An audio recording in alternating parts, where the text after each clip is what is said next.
John McClain, big reporter in Houston, said, here's an idea with Deshaun Watson. And last week, John McClain, the leading voice in Houston, said, it's time to move him. He's not coming back. Let's figure out something that works. And his idea is trade Deshaun Watson from Houston to Arizona for Kyler Murray, who is a legend in the state of Texas. Okay, if I'm Houston, that's a great idea. If I'm Arizona, I'm going to pass. And I know most of you think I'm nuts. 4 things to consider. Kyler Murray, still on that rookie contract. Costs me nothing. Number 2 is he has no injury history, and he's a former baseball player. So like Russell Wilson, he's a great slider. He rarely gets hit. Number 3, sorry, but he throws a much better pure ball than Deshaun Watson. And number 4 is he's ascending. I don't even know what his ceiling is. He hasn't played that much football. Listen, Deshaun Watson's a stud, but he's getting kind of thrown into this Aaron Rodgers, Russell Wilson, Pat Mahomes, Tom Brady class. Folks, Deshaun Watson went 4-12 last year. Russell Wilson's never had a losing season in the NFL. We're starting to lump him into, like, he's got 1 playoff win. And I like Deshaun Watson. I like him a lot. But Kyler Murray, we don't even know his ceiling yet. Won twice as many games last year in a significantly tougher division. The best division in football. With some of the better defensive minds. Robert Saleh was a defensive coordinator, now a head coach. Pete Carroll. So Deshaun Watson's last playoff game, he was outscored at one point 51-7. His last 9 possessions, he got points on 1 of them. I like him. In fact, I really like him. He doesn't throw the ball like Mahomes. He doesn't win like Brady. He doesn't completely control a franchise like Russell Wilson. I don't think he's just a naturally gifted thrower like Aaron Rodgers. He's great. But I don't even know what Kyler Murray is yet. All I know, and I don't even know if Kyler Murray has a legitimate NFL head coach yet. I don't know if he does. He absolutely has the 4th best coach in his own division, and he went from 5 wins to 8-8 with an average O-line, probably the 4th best coach in his division, and Arizona's not totally rebuilding, but there's a reason they went and got J.J. Watt. There's a reason they went and got a year ago DeAndre Hopkins. So I would not trade Kyler Murray for Deshaun Watson. When I got a kid that good and I still don't know if I'm at the ceiling, former baseball player, slides well, never gets hit, absolutely throws a better pure football than Deshaun. I've said this. Kyler throws about as good a football as the league has. Aaron Rodgers won. No one did about 6 guys. Stafford's in that class. They throw a beautiful ball. Joy with the news. No. Turn on the news. This is the Herd Line News. Tensions are high right now between Russell Wilson and the Seahawks. Oh, boy. Rumors that Russell's time in Seattle could be over are only heating up because the team sent a letter to their season ticket holders. And in the letter, the organization thanked the fans for their support in 2020. That's told nice. them what they can look forward to in the future. Yeah. Mentioned several players. Really? Russell Wilson was not one of the members of the team that was mentioned. DK Metcalf, Tyler Lockett. They also, of course, mentioned Pete Carroll and John Schneider. Oh, of course. Got to mention those guys. People New love offensive coordinator Shane Waldron was also mentioned. in the news, in the season ticket letter. No mention of their franchise quarterback. Isn't that interesting? I mean, how petty is that? This is not an accident. Of course not. You can pull a lot of things, but we know a letter that is going out to season ticket holders has been proofread by quite a few people before it got sent out. The new offensive coordinator and Tyler Lockett are on that letter. Okay. Uh-huh. All right. But no mention of Russell Wilson. Yeah, no. Yeah, don't want to mention him, the greatest player in franchise history. I personally feel, I'm glad you mentioned that, because I personally feel like this situation is a complete insanity. There are certain situations where I get why there is some tension and why, if things are starting to get ugly. This is not one of those situations. We are talking about Russell Wilson, who will be a Hall of Famer. Oh, he's there. He could retire today. He's a Hall of Famer. He will be a Hall of Famer.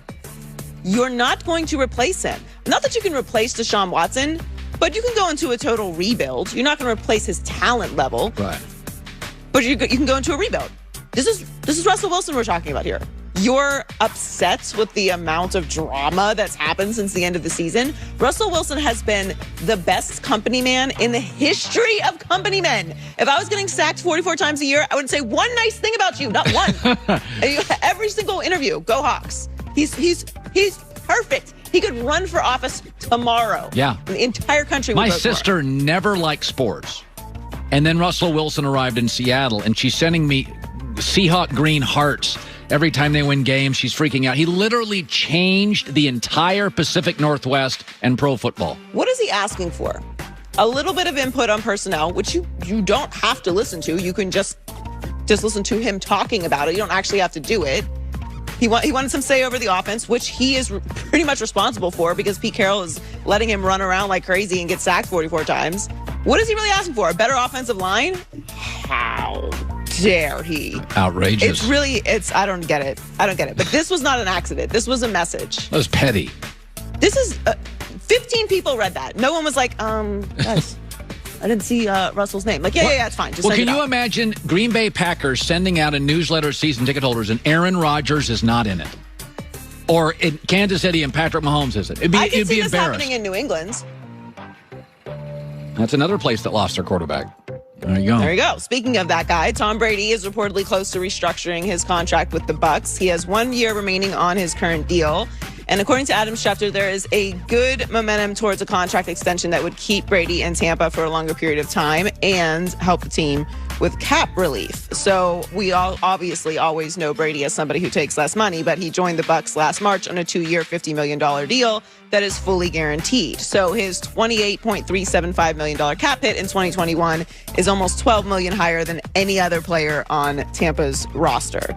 So a new deal would free up some cap space that the team could use to keep the many free agents that they have right now, including someone like Chris Godwin or Shaq Barrett.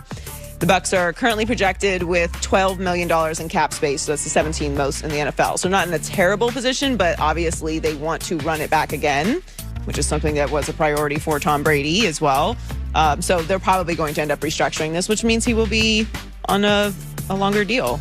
Yeah, I mean, you can make a very compelling argument that taking less now, it just strengthens. The more he wins Super Bowls, the more his brand is strengthened and the more money he'll make post-football. I mean, he really has gotten to a point where after this win, the 2 Super Bowl wins for Brady, they're almost like, oh, he went to another level. The Atlanta one.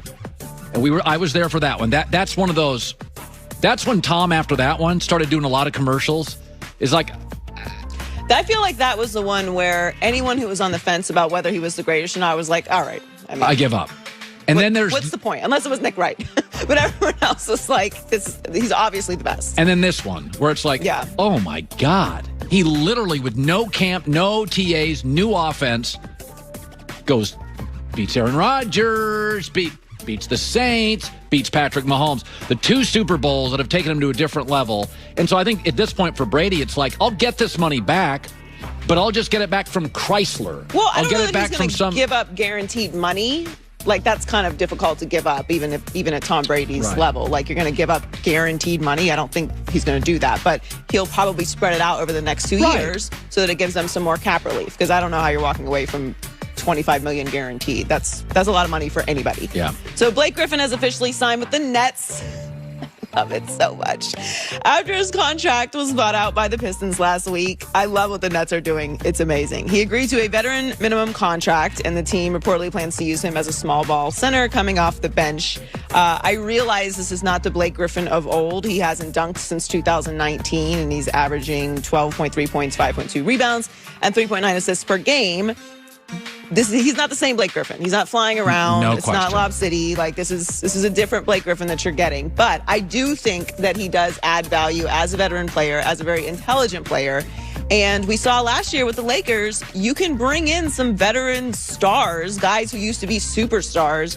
And if they are willing to play a role on a contending team, it can work. Yeah, I mean, listen, this is the momentum that happens when great guys join. You know, we always go, oh, I can't believe this star went there.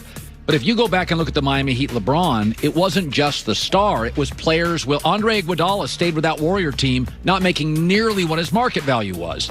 And Shane Battier and Ray Allen came, and they probably had a greater market value. It's not just getting Harden and KD.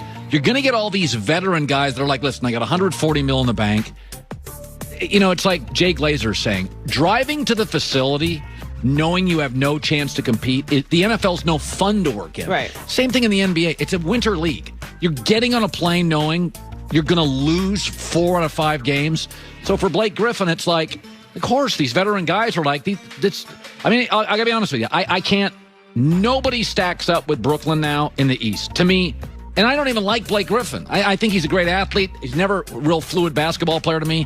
But he's going to give you 6 to 8 points off the bench in a play. I mean, he works. He feels like a player that could play a significant role in, one of those games down the stretch in the playoffs. And you're like, they wouldn't have done it without Dwight Howard was actually valuable